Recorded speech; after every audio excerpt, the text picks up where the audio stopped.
Self preparation is very important. கர்த்தர் வரும்போது வஸ்திரம் தரித்தவளாய் காணப்பட வேண்டும். இப்போ வஸ்திரம்னா என்ன அதை மாத்திரம் சொல்லிடுறேன் நான். என்ன வஸ்திரம் தரித்தல் பரிசுத்தமாக இருக்கணும். ஒன்று பரிசுத்த அலங்காரம், இன்னொன்று வஸ்திரம் தரித்தல் என்றால் என்ன? வெளிப்படுத்தின விசேஷம் 19ஆம் அதிகாரம் 7-8 வசனங்களை வாசிங்க. வெளிப்படுத்தல் 19:7-8 வாசிங்க. நான் சந்தோஷப்பட்டு களி கூர்ந்து ஆட்டுக்குட்டியானவருடைய கல்யாணம் வந்தது, அவருடைய மனைவி தன்னை ஆயத்தம் பண்ணினாள் என்று சொல்ல கேட்டேன்.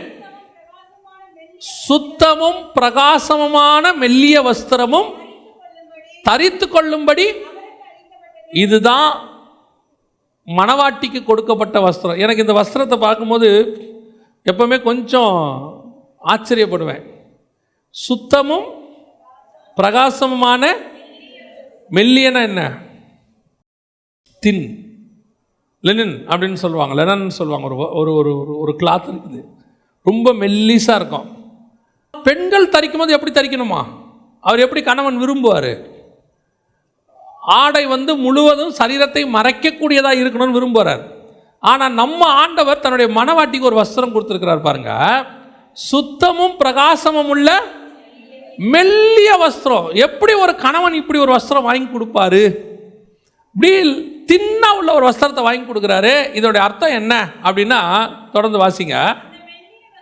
அந்த மெல்லிய, நல்லா திருப்பி சொல்றாரு, அந்த வஸ்திரம் கூட இல்லை, அந்த மெல்லிய வஸ்திரம். மெல்லினா நைஸா பார்க்கறதுக்கு ரொம்ப ஜல்லட மாதிரி இருக்கும். அந்த வஸ்திரம், அந்த மெல்லிய வஸ்திரம் பரிசுத்தவானுடைய நீதி.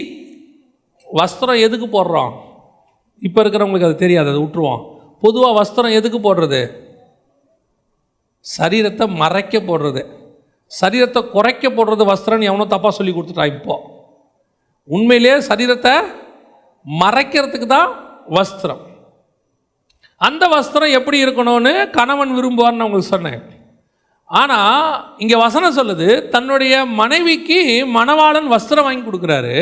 அது எப்படி இருக்குதான்? மெல்லிய வஸ்திரமாக இருக்கிறது. அந்த வஸ்திரத்தினுடைய பெயர் என்ன? பரிசுத்தவான்களுடைய. அவருடைய அர்த்தம் என்னன்னா, மாம்சத்தை மறைக்கிறதுக்கு தான் வஸ்திரம். என் மணவாட்டிக்குள்ளே மாம்சம் என்பதே கிடையாது. அவள் நீதியினால் மூடப்பட்டிருக்கிறாள். அவள் நீதியை யார் வேணாலும் பார்க்கலாம். அவள் மாம்சத்தை தான் யாரும் பார்க்கக்கூடாது. ஏன்னா அவள் மாம்சத்திலே இல்லை. புதிய ஏற்பாட்டு சபை ஆவியில் இருக்கிறது. மாம்சம் செத்து போச்சு. அதுக்குள்ளே மாம்சம் என்பதே அந்த சரீரத்துக்கு கிடையாது.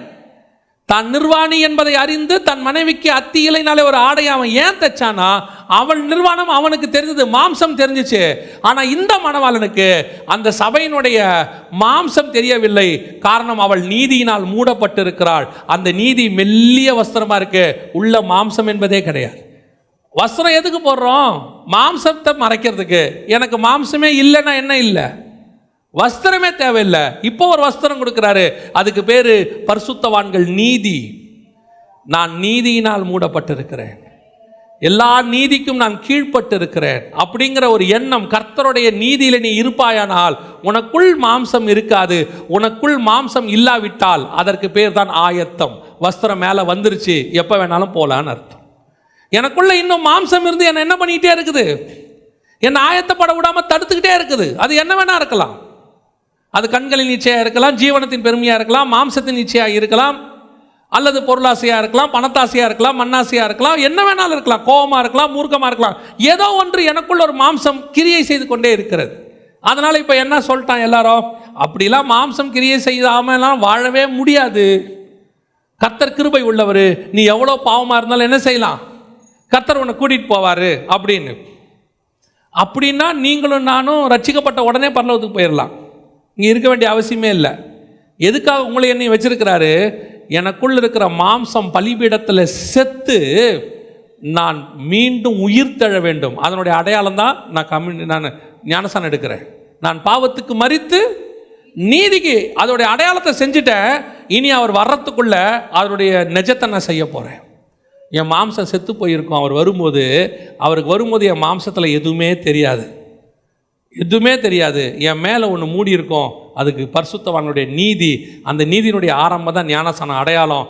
எல்லா நீதிக்கும் இது ஏற்றதாக இருக்கிறது. அதில் ஆரம்பித்து என்னுடைய நீதி எங்கே முடியுது? பரலோகத்தில் போய் முடியுது. அப்போ நான் பரிசுத்தவான்கள் வஸ்திரத்தில் நான் மூடப்படுகிறேன், நீதியின் வஸ்திரத்தினால் நான் மூடப்படுகிறேன். அப்போ நான் கர்த்தர் வரும்போது போட்டிருக்க வேண்டிய வஸ்திரம் அதுதான். இன்னும் நான் என்ன சொல்லிட்டேன், வஸ்திரத்தை கலைஞ்சிட்டேன், நீதியெல்லாம் தூக்கி ஓரமாக போட்டேன்.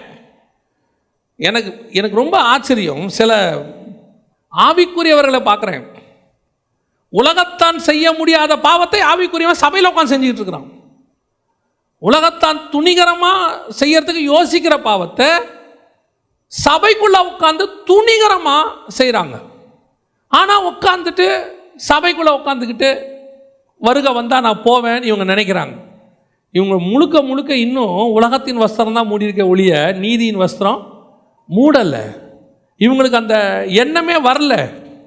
நான் உங்களுக்கு சொல்லுகிறேன், உங்களுக்குள்ளே இருக்கிற மாம்சம் கொஞ்சம் கொஞ்சமாக சாகணும். எல்லாத்துலேயும் சாகணும். செத்து முடிக்கிறதுக்கு தான் கர்த்தர் உங்களை எண்ணி இந்த இடத்துல இன்னும் வச்சிருக்கிறார். செத்து முடிச்சிட்டோம்னா இந்த பூமியில் நீங்கள் நான் இருக்க வேண்டிய அவசியமே இல்லை. பரலோகம் கன்ஃபர்மேஷன் கொடுத்துருச்சு, நான் பரிசுத்தராக இருப்பது போல் இவனும் பரிசுத்தமாக மாறிட்டான்னு சொன்னால் அடுத்த செகண்ட் பரலோகம் உங்களை எடுத்துக்கிட்டு மேலே போயிடும். அதுக்கு மேலே பூமியில் நமக்கு வேலையே கிடையாது. பழைய ஏற்பாட்டை போல 175 வருஷம் நீ இருந்து பிள்ளைகளின் வாழ்வை காண்பாய், அதுக்கெல்லாம் புதிய ஏற்பாடு இல்லை. புதிய ஏற்பாடு மணவாட்டி சபை.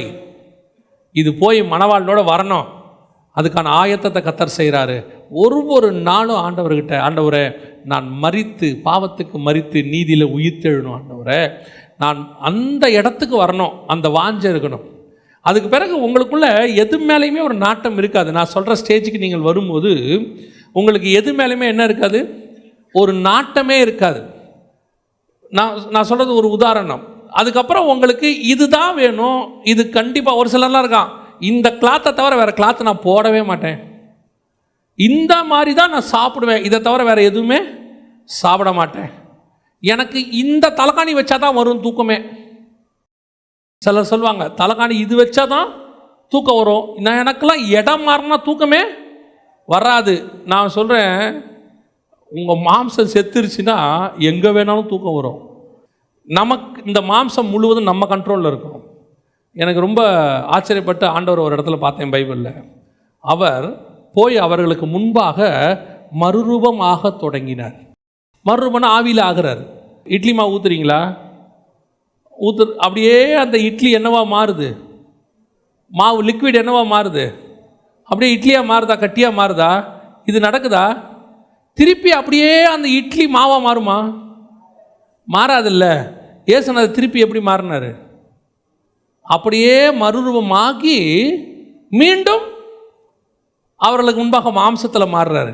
தன் மாம்சத்தை மறுரூபமாக்கவும் ஆவியாய் மாற்றவும் அதே மாம்சத்தை மீண்டும் மாம்சத்துக்கு கொண்டு வரவும் அவரால் முடிகிறது. காரணம், மாம்சம் அவர் கண்ட்ரோலில் இருக்கு. இது ஆவியா மாற்ற அவரால். அதனால தான் அவர் சொல்றாரு, நான் அவைகளுக்கு ஜீவன் கொடுக்கவும் எடுக்கவும் என்னால் முடியுங்கிறார். என்னால் ஜீவன் கொடுக்கவும் முடியும், எடுக்கவும் முடியும். இந்த இடத்துக்கு நீங்கள் வரணும்.